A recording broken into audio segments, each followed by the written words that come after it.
बागेश्वर धाम से खजुराहो होते हुए बांध तक। आज का सफर सुबह 7 बजे शुरू हुआ, लेकिन जैसे ही आगे देखा ऐसा घना कोहरा था कि लगा आज तो सफर शुरू होने से पहले ही हमारा बैंड बजने वाला है। हालत यह थी कि 50 फुट आगे भी कुछ नजर नहीं आ रहा था। साइकिल चलाते वक्त ऐसा लग रहा था जैसे हम किसी रहस्यमयी सफर पर निकल पड़े हों।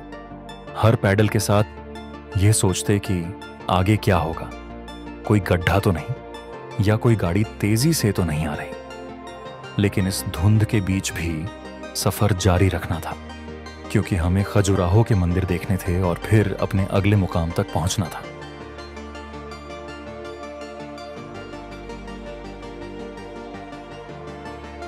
लगभग 5 किलोमीटर गांव के रास्ते का सफर पूरा करने के बाद हम आखिरकार फिर से कल वाली मेन रोड पर आ गए।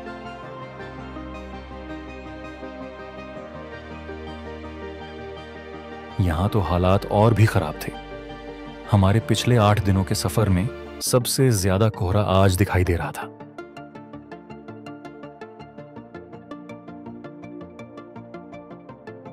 गाड़ियों का उल्टा आना, वह भी इस घने कोहरे में, सच में चुनौतीपूर्ण था।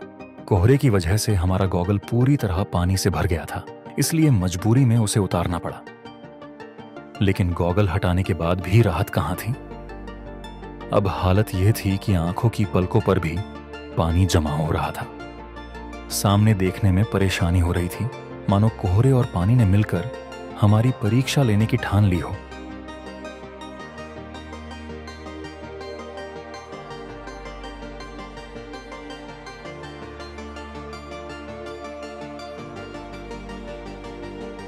अब वह मोड़ आ गया जहां से हमें खजुराहो के लिए मुड़ना था।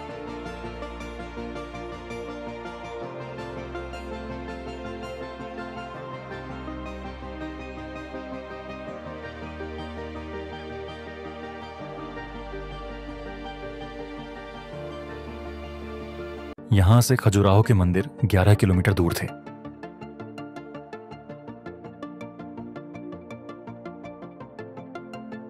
रास्ता पूरी तरह सुनसान और घने कोहरे से ढका हुआ था।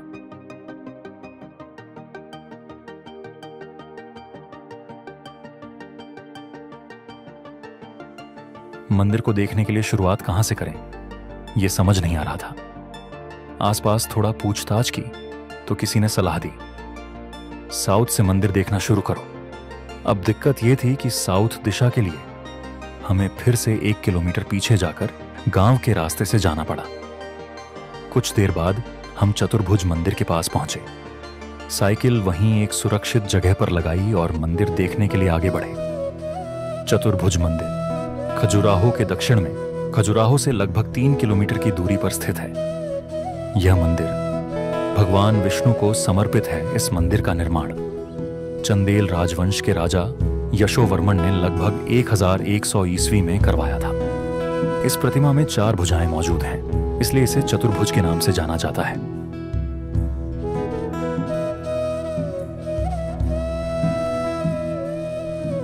मंदिर के हर कोने में पत्थरों पर की गई नक्काशी और कलाकारी हमें मंत्रमुग्ध कर रही थी। मन में बस यही ख्याल था, इतने वर्षों पहले बिना आधुनिक साधनों के ऐसी अद्भुत रचना कैसे बनाई गई होगी।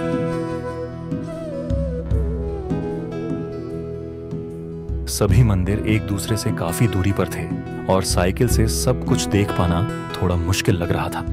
इसलिए हमने साइकिल वहीं छोड़कर ऑटो रिक्शा से सफर करने का फैसला किया।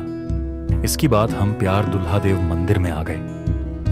यह मंदिर शिव जी को समर्पित है, जिन्हें यहाँ एक शिवलिंग के रूप में पूजा जाता है। इसका निर्माण काल 1000 और 1150 ईस्वियों के दौरान था।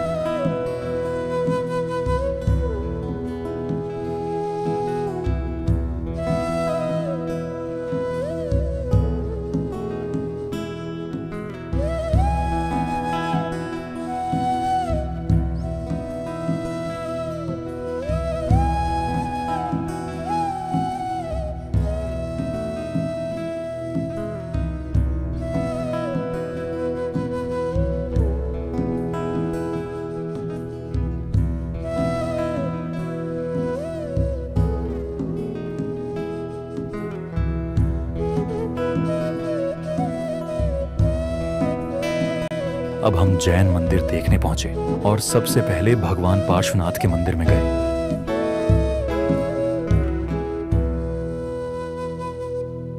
भगवान पार्श्वनाथ मंदिर का निर्माण 950 ईस्वियों में हुआ था।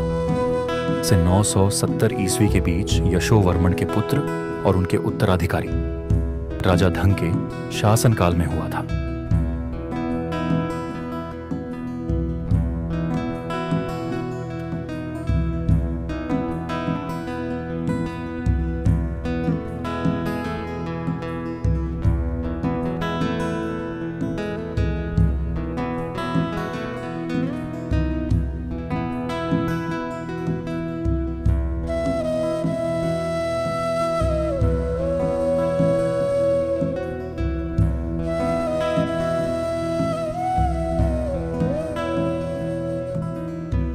आदिनाथ मंदिर का निर्माण 11वीं शताब्दी के उत्तरार्ध में हुआ था।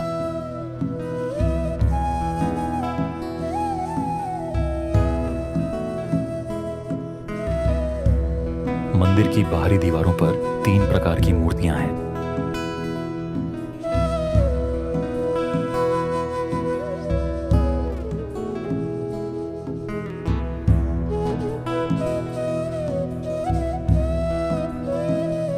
मंदिरों को देखते देखते वक्त का पता ही नहीं चला। 11:30 गए थे और हमें एहसास ही नहीं हुआ।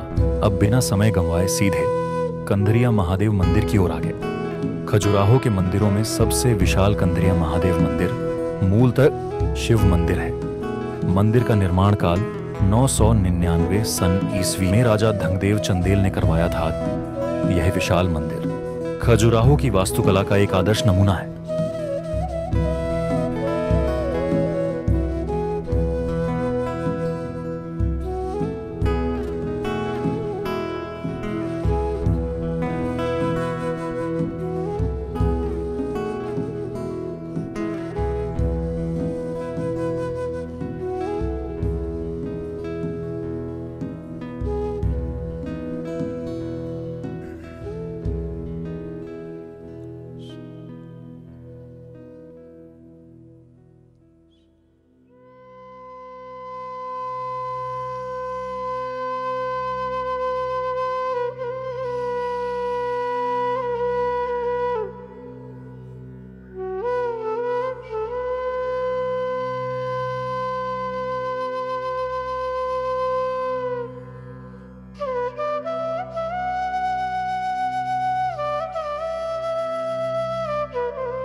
इसके बाद हमने जगदम्बा देवी का मंदिर देखना शुरू किया।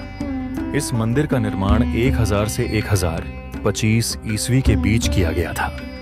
छत्रपुर के महाराजा ने देवी पार्वती की प्रतिमा स्थापित करवाई। इसी कारण इसे देवी जगदम्बा मंदिर कहते हैं।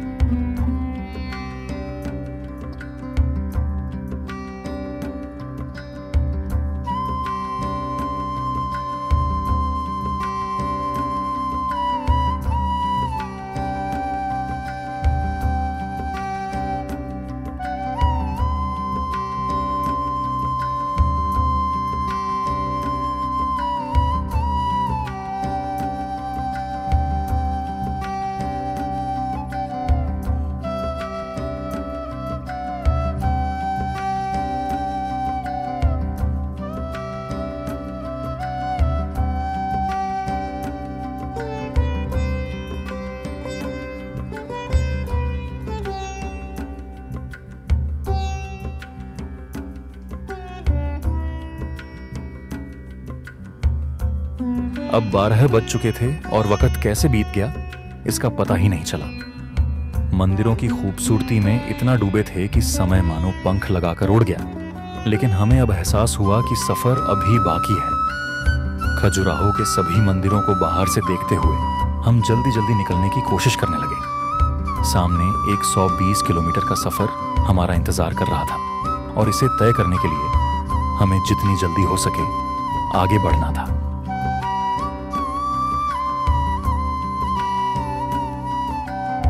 मंदिरों के पास कुछ फॉरेनर्स फोटोग्राफी में व्यस्त थे। उनकी दिलचस्पी और अलग अलग पोज देखकर हमें भी मौका भुनाने का ख्याल आया। एक फॉरेनर साथ एक शानदार तस्वीर खींच ली।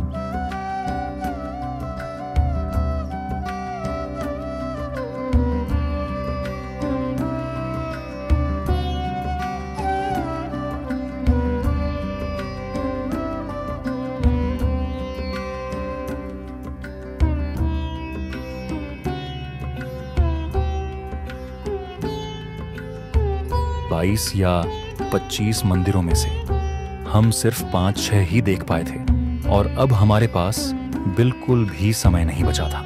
मजबूरी में हमने वहां से आगे के लिए निकलने का फैसला किया। अब हमारा पूरा सफर गांव के रास्तों से गुजरने वाला था।